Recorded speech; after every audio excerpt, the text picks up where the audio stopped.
రాజవంశస్థులు ఎలా ఉంటారు, రాజవంశానికి చెందిన వాళ్ళ మాటలు ఎలా ఉంటుంది. సిల్లిగా మాట్లాడకూడదు. నువ్వు రాజవంశానికి చెందిన వాడివి. నీ మాటలు గౌరవంగా ఉండాలి, నీ విధానం గౌరవంగా ఉండాలి, నీ పద్ధతులు గౌరవంగా ఉండాలి. నీవు అన్ని జనుల నుండి ప్రత్యేకించబడిన వాడివి. నీకు లోకానికి వ్యత్యాసం ఉండాలి. చీకటితో కలిసిపోకూడదు, అంధకారంతో కలిసిపోకూడదు, అంధకారపు కార్యక్రమాల్ని పెంచి పోషించకూడదు. విక్టోరియా రాణితో అడిగారంట, ఈ చిన్నపిల్ల విక్టోరియా రాణి, ఆ రాణిని అడిగారంట, ఇంకా ఫ్యూచర్లో నీవు క్వీన్ అవుతావు, ఫ్యూచర్లో నీవు రాణి అవుతావు, నువ్వు ఫ్యూచర్లో రాణి అయినప్పుడు ఏం చేస్తావు అని ఆమెను అడిగారండి. అప్పుడు రాబోయే కాలంలో క్వీన్గా పట్టాభిషేకం పొందబోతున్న ఆ క్వీన్ విక్టోరియా ఇలా చెప్పారంట, నేను రాణిగా మారిన తర్వాత రాణిలాగా అలంకరించుకుంటాను. ఎలా అలంకరించుకుంటాను? ఒక రాణికి తగినట్లుగా వస్త్రాన్ని ధరించుకుంటాను. ఒక రాణి ఎలా అలంకరించుకోవాలో, రాణి ఎలాంటి వస్త్రధారణలో ఉండాలో అలాంటి వస్త్రధారణలో ఉంటాను నేను. వయసు చిన్నది కావచ్చు, అందరూ ప్రవర్తించినట్లు, అందరూ ధరించినట్లు వస్త్రాలు ధరించను. ఒక రాణికి తగినట్లుగా నేను వస్త్రాన్ని ధరించుకుంటాను.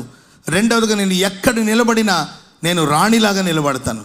ఆమె చెప్పనది గట్టిగా, రాణిలాగా అలంకరించుకుంటాను, రాణిలాగా నిలబడతాను, రాణిలాగా మాట్లాడతాను. ఆమె చెప్పనది గట్టిగా. మనమందరూ రాజవంశానికి చెందిన వాళ్ళు. మీ వస్త్రధారణ కూడా గౌరవంగా ఉండాలి. ఆమె చెప్పనది గట్టిగా. చిన్న చిన్న చెడ్డీలు మిడ్డీలు వేసుకొని తిరగకూడదు. ఏంటండి, రాజవంశానికి చెందినవాడు నువ్వు, ఆ రాజసం ఉండాలి నీలో. ఆమె చెప్పనది గట్టిగా. నువ్వు మాట్లాడుతుంటే ఆ మాటలు గౌరవంగా ఉండాలి, ఒక రాజు మాట్లాడినట్లు ఉండాలి. నీ మాటలు రాజశాసనాలాగా ఉండాలి. నీవెక్కడ నిలబడినా నేను ఒక రాజుని, నేను ఒక సేవకుడిని, నేను ఒక విశ్వాసిని, నేను ఒక పరిశుద్ధుడిని. పరిశుద్ధునికి తగినట్లుగా మాట్లాడతాను, పరిశుద్ధులకు తగినట్లుగా ప్రవర్తిస్తాను. యేసుక్రీస్తు స్వరక్తము చేత కొనబడిన వాడు నేను. నీ మాట అవునంటే అవును, కాదంటే కాదన్నట్టు ఉండాలి. Praise the lord. స్తోత్రం చెప్పండి గట్టిగా. ఎప్పుడైతే ప్రియులరా మనం అలా ఒక ప్రత్యేకించబడిన వారుగా ఉంటామో అప్పుడు దేవుని అద్భుతమైన కాపుదలను దేవుడు మనకు దయచేయబోతున్నాడు. దేవుడు ఎవరిని కాపాడుతాడు? ప్రత్యేకంగా ఉండు.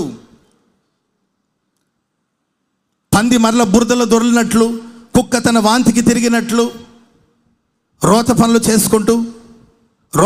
చేసుకుంటూ పాపపు అనుభవంలో సాగిపోతూ, దేవా నన్ను కాపాడు, నేను తప్పిపోతానే ఉంటాను, నువ్వు వెతుక్కుంటూ రమ్మంటే రాడు.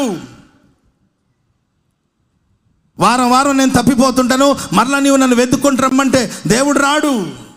ఎవరికి తన కాపుదల, ఎవరికి తన సంరక్షణ, ఎవరి చుట్టూ అగ్ని ప్రాకారాన్ని నిర్ణయిస్తాడు, ఎవరి చుట్టూ అగ్ని రథాలు, అగ్ని గుర్రాలు, అగ్ని రౌదులు, పర్వతాలు ఎవరి చుట్టూ ఉంటుంది అంటే నీవు ఒక ప్రత్యేకించబడిన వాడిగా ఉండాలి, నీవు ఒక విశేషమైన వాడిగా ఉండాలి. అప్పుడు దేవుని అద్భుతమైన కాపుదలను దేవుడు మీకు దయచేస్తాడు. ఆమె చెప్పండి అందరు గట్టిగా. హల్లెలూయా.